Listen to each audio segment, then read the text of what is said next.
Okay, and finally, let's talk a little facts. Talk a little statistics real quick, just so you guys can kind of get, for those who don't understand, who don't know, who may be far removed, how real this is. And for those who are right up in the cuffs of it, baby, we hear you, we understand. So let me help to educate the people a little bit on your behalf, even as such. Suicide still remains the leading cause of death. And you know we had a whole pandemic, right? And you know people had whole situations. Mental health illness came even more strong that year for various reasons, right?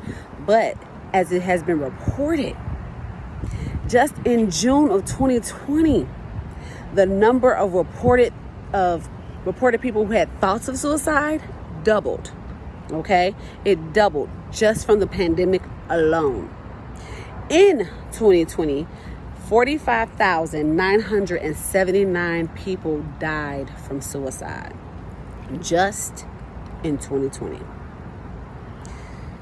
I want you guys to understand that suicide is real.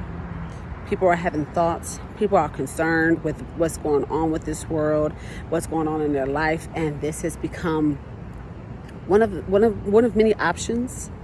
But one option they seem to have leaned more to nowadays, and it's not because they're weak and they're giving up, and it's nothing to do with any of that. It's just when you get to a particular point of being tired, overwhelmed, stressed out, so concerned and overweight and overburdened and just depressed and in a lowly state, it seems like the only reasonable choice.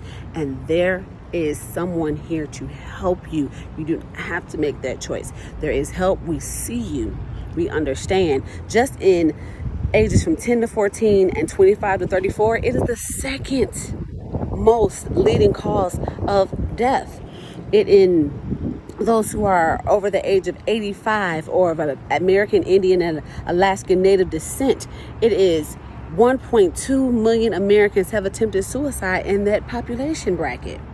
This is not a joke. This is real. And we want you to understand that even though it's a lot going on, there are things that you can do to reduce and bring down the high levels of suicide rate, right? One, understanding what may be the signs. So somebody who's indifferent, somebody who just seems very depressed and unable to shake a particular sadness or a mood, right? Somebody who has experienced a loss. And that can be the loss of a loved one, loss of a job, ending of a relationship, whatever that loss means to that person, right? A traumatic event.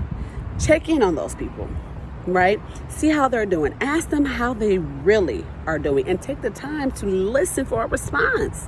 And then watch their mannerism.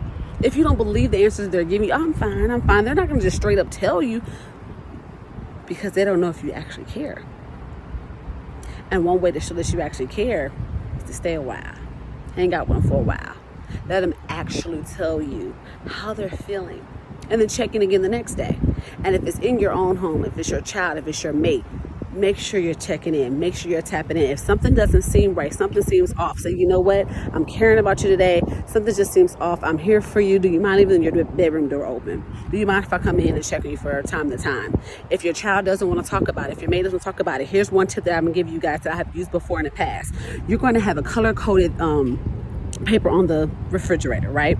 And it's simply going to be red, orange, green, blue, whatever you want to do with that, right? And then next to it, it's going to say fine, it's going to say check in on me, it's going to say leave me alone, or it's going to let you know where I am. And each day they come in, they're going to just put a little magnet next to what color, and that color is going to tell you what they need you to do. Green, I'm fine. Blue, I'm a little sad, come and check in on me. Black, leave my door open. It's not okay. Red, do not leave me alone. That way you're communicating with each other without necessarily having to talk it out, but at the same time, you're doing something, okay? Because something needs to be done to let each and every one of you know that we see you, we care for you, and we love you, and we're not going to leave you out here alone and by yourself going through whatever you're going through. We see you, and we got you.